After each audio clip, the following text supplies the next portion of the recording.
明仔载有黄霜雨季头一阵的封面，所以今仔下晡开始全台湾各地天气都无介稳定。明仔载搁后日恐惊会熊熊落大水雨，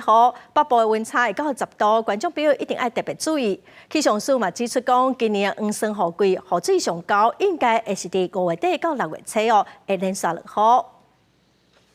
气象专家彭启明人面册抛出一张中国华南有一条1000公里长的四纳列车，提醒大家都要注意，速落来天气是真无稳定。今年的芒种雨季头一个方面，会伫5月初1拜3到位，为拜二下晡开始，落雨的几率就会加悬。5月初1、初2天气是上界无稳定，全台湾拢较会有低温时的强降雨。在金门、马祖，还有中午过后，可能宜兰在比较靠近东北角的台北市的山区，可能会有较大的雨势出现。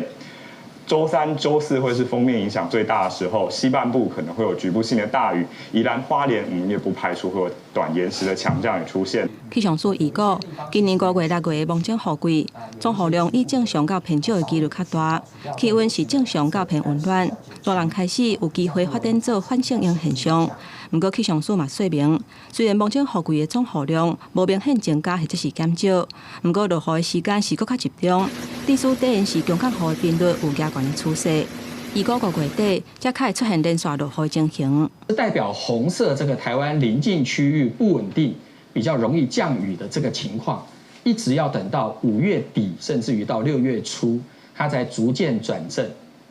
换句话说，才逐渐变为有利于比较连续性降雨的环境。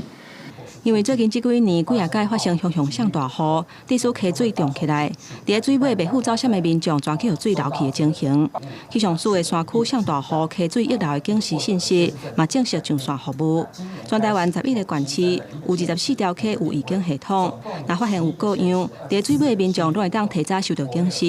预警的时间平均有到53分钟。记者综合报道。